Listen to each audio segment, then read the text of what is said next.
This video is sponsored by Fanhome.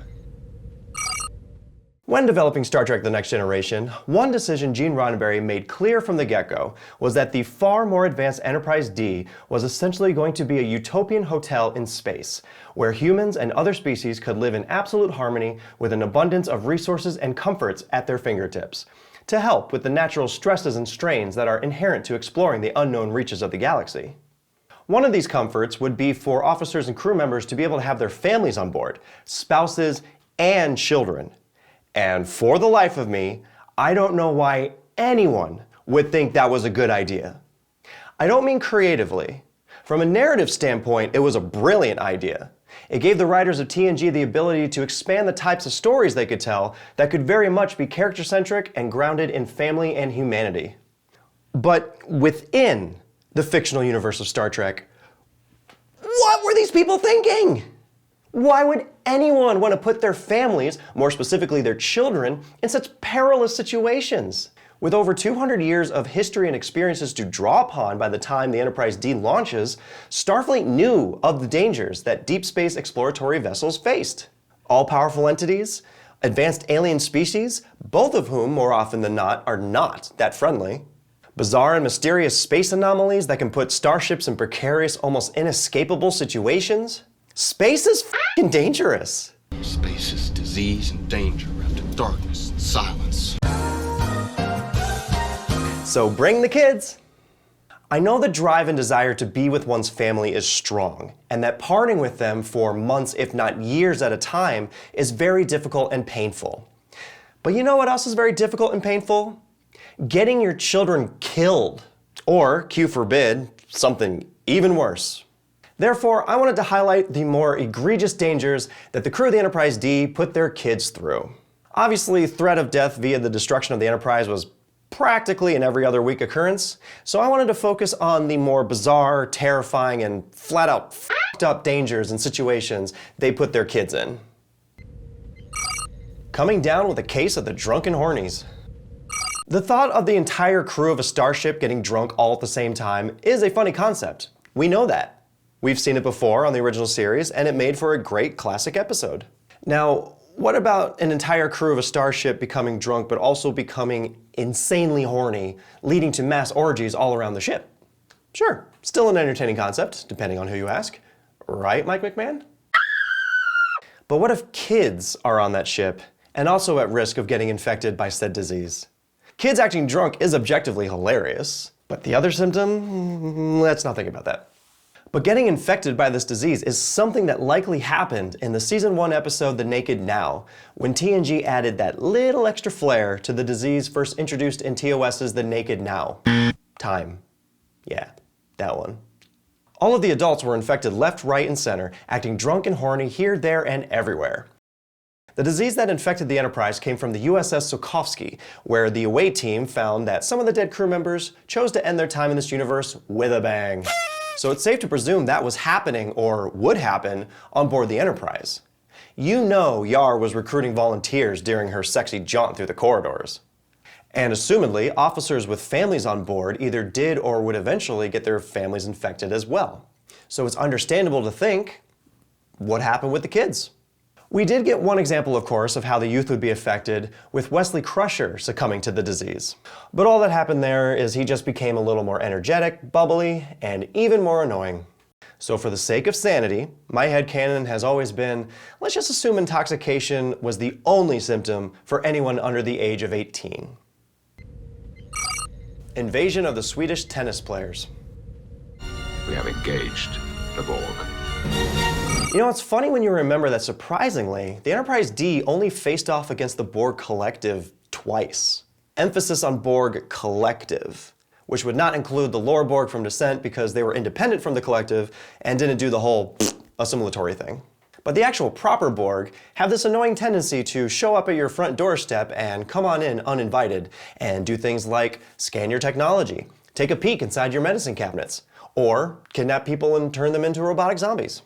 Of course, the writers of TNG, by the time of the Best of Both Worlds, were only coming up with the seeds of what would eventually become assimilation as we know it. But knowing what we know now about how the Borg operate, the destruction of the Enterprise was the least of their worries. As Captain Picard himself implied, death is preferable to assimilation.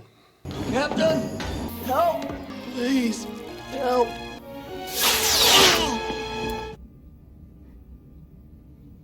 At any point during those two encounters, the Borg easily could have just strolled on board, which they did, and start sticking their tubes into anything that moves on the ship. Rephrase. And start sticking their assimilation tubules into the necks of the entire crew. And we know quite well that they do not discriminate against assimilating children. If you thought the parents on board the Enterprise D made bad decisions for their kids, let me introduce you to the only two parents in the Star Trek universe worse than Worf. I mean, you don't see Benjamin Sisko voluntarily flying into engagement with the Borg with his son. Jake! I'm starting to believe there's no such thing as a good parent in Starfleet.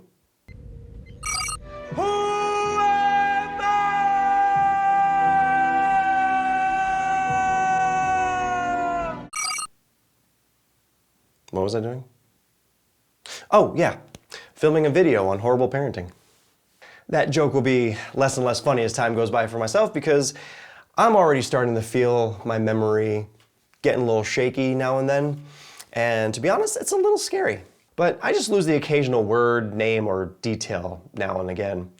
But say you're going about your business, then all of a sudden, without even losing consciousness, you suddenly just forget who you are. Where you are, where you're from, your friends, your family. Is that terrifying enough for you? Because I bet it sure as hell would be to all the children on the Enterprise if all of a sudden their complete memory just disappeared. Oh wait, that happened. In the 5th season episode, Conundrum. And on top of all the memory zappy, in a surprising moment of lack of intelligence, the entire bridge crew is easily convinced that they are at war on a ship of war and have been ordered to destroy an enemy base, all with the knowledge that there are children on board. Didn't really think that one through. Well, except for Troy. Captain, this isn't right. And credit where credit is due. The Disaster. Season 5's Disaster is just a great, fun, classic episode. It's essentially the Poseidon adventure in space. And without a budget. One of my all-time favorite Star Trek episodes because I get perverse pleasure from watching my favorite Star Trek ships get the absolute shit kicked out of them. Don't ever mention the year of hell to me. I will have an accident. Unlike most of the dangers listed in this video, we actually get to see some children go through this traumatic event. The various folks and groups of characters are enjoying a seemingly quiet and routine evening on the Enterprise. Captain Picard is begrudgingly showing 3 children around the ship as their reward for winning their school's science fair.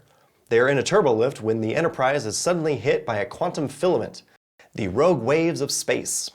Bodies and furniture go flying, consoles explode in people's faces, as they do, and the ship experiences a massive power loss. The turbolift Picard and his 3 young companions are in suddenly swan dives down the turboshaft. Luckily, an emergency brake keeps them from crashing down to the bottom or into another lift. But now they're stuck. Picard has a broken ankle, and the kids are so inconsolable that Picard wishes they had just plummeted to their death because it would have been a far less painful experience. I want you all to stop crying.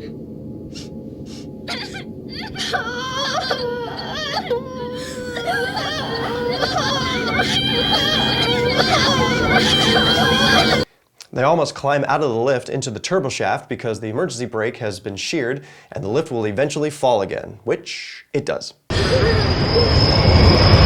Long story short, they eventually do get out of the shaft and climb to safety. But that was just the experience of 3 kids on a ship of over 1,000 people. And with the thousands and thousands of meters of turbolift shaft throughout the Enterprise, chances are there were some other kids that were in a turbolift when the filament struck the ship and possibly had a similar experience. Whether their lift also did a swan dive into the abyss or they were just stuck there for hours, not a fun experience for any child. There were also the aforementioned flying furniture and exploding consoles that could have harmed a child or 2. Oh, and the entire ship was about to go boom due to a failure in the antimatter containment. Some family genes definitely would have ended either from that or from Ensign Rowe's itchy trigger finger to sacrifice half the ship and save her own ass. Insanity from not dreaming. When the Enterprise finds the derelict USS Brittain near a phenomenon known as Tychon's Rift, in the episode Night Terrors, they find the entire crew of the Brittain dead, having all been killed at each other's own hands after experiencing hallucinations, going insane, and becoming incredibly violent. All due to Tychon's rift taking away everyone's ability to reach REM's sleep. And to no one's surprise, the Enterprise gets stuck there too, and soon the same starts happening there as well. No one can reach REM's sleep, resulting in some not so shiny happy people. Shiny, happy people holding shiny, happy people. Very soon, the crew become irritable, begin hallucinating, and even start becoming violent. It is safe to presume that had Troy and Data not done their Troy and Data things to solve the problem, the end result would have been the entire crew, kids and all, going insane and killing each other and themselves.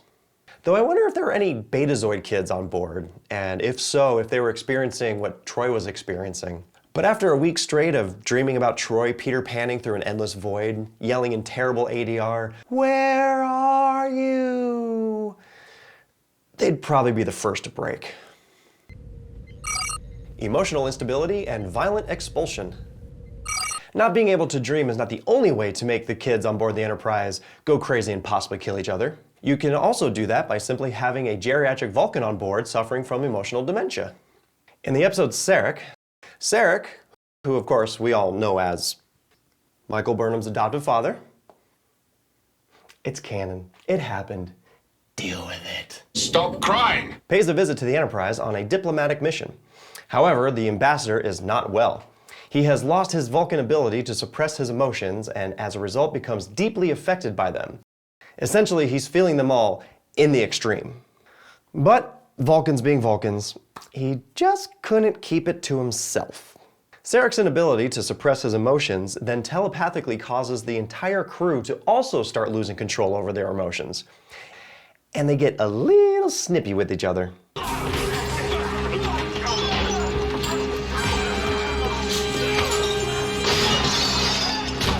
Now, emotional stability is not a strong characteristic of children to begin with. I remember being a kid. If somebody stole your chocolate milk or called you names like poo-poo doo-doo head, still hurts. Kids often just lashed out. Thank Q Alexander wasn't on board yet. If some poor kids touched his futuristic Legos without asking, Alexander probably would have gone full Mortal Kombat on their asses. Computer, sellout alert. This video is sponsored by Fanhome.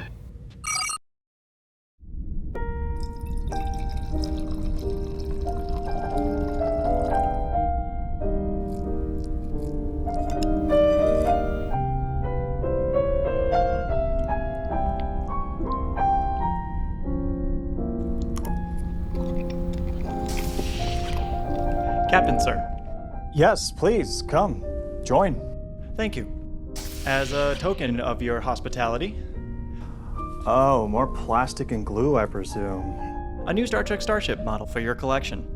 That is terrific. I'm much more of a die-cast man myself. Not a fan of the cheap kits. No, I am not. I like details. I like quality materials. I like something created with pinpoint accuracy that I can add to my collection with pride. Indeed. Which is why I'd like to tell you about a company where you can get just that. Where? Fanhome. No. No. No. Respectfully, Captain, that is no mere cheap plastic DIY kit. That is from Fanhome. Fanhome is the new home for officially licensed, finely crafted starship models from all of the latest Star Trek series, including Picard, Lower Decks, Discovery, Prodigy, and Strange New Worlds. Each ship is made with die-cast metal and high-quality ABS, featuring detailed surfaces and decals based on the original VFX 3D models used in Star Trek. And when you sign up for your subscription, you'll receive this beautiful USS Titan A from Star Trek Picard's 3rd season. I'm really sorry. I love this. I do. The incredibly detailed Aztec patterning of the hull, the beautiful blue transparent nacelles, the lovely crimson of the Bussard collectors, and who doesn't love a good deflector dish? But I also enjoy reading informative material about all my favorite starships in Star Trek. Can Fanhome accommodate me with that as well? Ah, each model comes with a magazine that profiles the ship. in detail exploring its in-universe story. Fanhome even takes you behind the scenes to uncover how the ship was designed, featuring visual renderings of the ship from every angle, original production artwork, as well as detailed insights from the ship's creators that would make any grease monkey drool. Hypothetically, should one be interested to subscribe to Fanhome's line of Star Trek Starship models, just simply click the link in the description of this video and use code STARTREKUS to start your subscription. While you're there, why not take a gander at the other Starship models offered by Fanhome, including the USS Stargazer from Picard Season 2 and the USS Farragut from Strange New Worlds, and the upcoming XL-size models of the USS Protostar, the USS Voyager A, and the USS Enterprise F. That's a nice ship. Yes, sir, it is.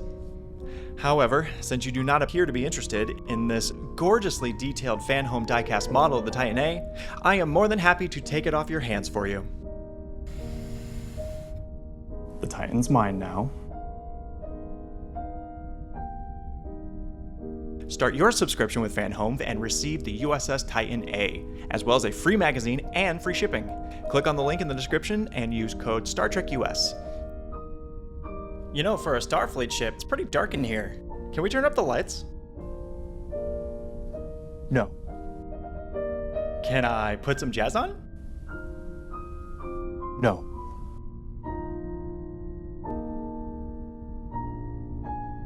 Love the carpeting.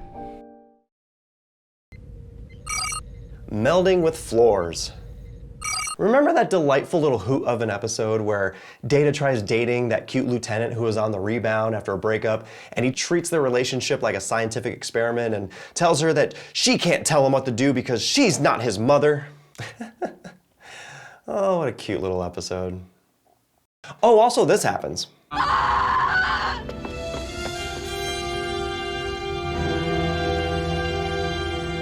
In the episode In Theory, the Enterprise has encountered an area of space filled with dark matter formations that, when they come into contact with the ship, makes the ship's matter go all screwy. Screwy enough that it can make you fall halfway through the floor, then the floor resolidifies and merges with your body. And yeah, not a pretty picture. Or thought. Yet that could have happened to anyone at any time, including the wee ones. Computer, where has my little Timmy ran off to? Little Timmy is located between decks 18 and 19. I find your lack of extradition disturbing. It's got to be difficult to engage an enemy vessel that has technology directly plugged into the Force. So it was quite unfortunate that the Enterprise found themselves in a standoff with one in the episode Transfigurations. Upon learning that the Enterprise was playing host to a renegade Zalconian that they named John Doe, a Zalconian ship commanded by a man named Sunad demands extradition of him. After Picard gives him a less than favorable answer, Sunad activates his force choke machine, and suddenly the entire crew of the Enterprise begin desperately gasping for air. Although not depicted on screen, the implication is that everyone on board is being affected. Unless the force choke machine has a no minors setting, but I doubt that. Luckily, John Doe has some force powers of his own and was able to reverse the effects on the entire ship. Only after taking his time individually unchoking Dr. Crusher and then some rando in the hallway before finally deciding to help the entire ship. And I mean, he took his sweet ass time. The total time from the first moment of Picard choking to everyone recovering took 1 minute and 4 seconds. Even with adult lung capacity, I can barely hold my breath for a minute. I can't see young kids or toddlers faring too well after that amount of time being unable to breathe. Getting brainwashed by an orgasm game. Ah, the pain and suffering that could be avoided if Riker could only keep it in his pants. But, to be fair, who could have foreseen that a little fling on Risa would result in the entire crew being zombified and brainwashed by a sinister alien race from passing around an orgasm-inducing game? Oh, you could have, could you? But that's exactly what happened in Season 5's The Game. Wow. Season 5 was not kind to the children. After a romp with a sexy Katarian lady, Riker is introduced to, and then returns to the Enterprise with, a contraption that is advertised as a game. It fits over the head and zaps lasers into the player's eyes, manipulating what they see and even feel. So naturally, no one decides to check this thing out and study it. That is until a visiting Wesley Crusher and Robin Leffler, played by Ashley Judd, who definitely helped contribute to my sexual awakening during this episode, analyzes it and discovers that it is a highly addictive device that essentially gives the players mini orgasms as rewards in order to access the brain's higher reasoning center to place them under a form of mind control. By the climax of the episode, Wesley is depicted as the only person on board the Enterprise not brainwashed by this game. So, I think it's safe to assume that officers with families on board tried and succeeded in getting their families addicted to the game, just like Beverly tried to do to Wesley. Kids, dare to say no to orgasm games. De-evolving. Now, depending on who you ask, some people might already consider children to be lower life forms. Well, take a medical treatment gone wrong, and soon everyone on board the Enterprise is actually turning into lower forms of life because they de-evolved. Between the de-evolution in this episode and the hyper-evolution in Voyager's Threshold, sometimes the Star Trek writers make it seem like they have as much of an understanding of evolution as a Florida private school science book. In the episode Genesis, Dr. Crusher's attempt to treat a rare condition in Lieutenant Barclay inadvertently results in the entire crew being infected by a virus that then causes everyone to de-evolve. Riker turns into a proto-human, Troy spouts fish-like gills and can't breathe out of water, and Worf turns into a ferocious armored beast that rampages anything and anyone he encounters. With the entire crew affected other than Data and Picard, though Picard is affected later, feral instincts now rule the people on board. So all of the young ones now likely find themselves on a ship of predator versus prey. Natural selection is now the law of the land. Picard and Data were away for 3 days before returning. So the young de-evolved children had to survive the wilderness of the Enterprise for 1 to 2 full days. Something tells me that some level of Darwinism probably took place. Troy's driving. I'm just kidding. Sometimes you just gotta take the cheap shot when it's presented. Landing with style. Another one of the rare times where we actually get to see the children of the Enterprise get traumatized right in front of our eyes. To the uninitiated, in a nutshell, Geordi gets captured by Soren and the Duras sisters. As tortured off screen, they hack his visor. Picard offers to trade himself in exchange for Geordi, but instead of going over to the Klingon ship, they allow him to go to the planet instead to talk with Soren, but they send Geordi back over anyway. I don't know, it's all a little convoluted, but hey, it worked. And the Duras sisters can now see what Geordi sees. Where is he now? I don't know. He bathed. Now he's roaming the ship. Now, the question on everyone's mind. Does Geordi keep his visor on in the sonic shower? Geordi finally gets to engineering. The sisters get to see the Enterprise's shield frequencies, so their weapons go right through the shields, and no one on the bridge thinks it's a good idea to start rotating shield frequencies, but Data finds a way to remotely activate the Klingons' cloaking device, which leaves them vulnerable to attack. Klingons go boom, but they did enough damage that the warp core is also about to go boom, so they evacuate the drive section and separate the saucer, and then the warp core goes boom, the shockwave hits the saucer, knocking out home control, and they crash land on the nearby planet in a spectacular way. So yes, kids. Everybody on the bed! Crashing. Screaming. Bet you wish you left them at home now.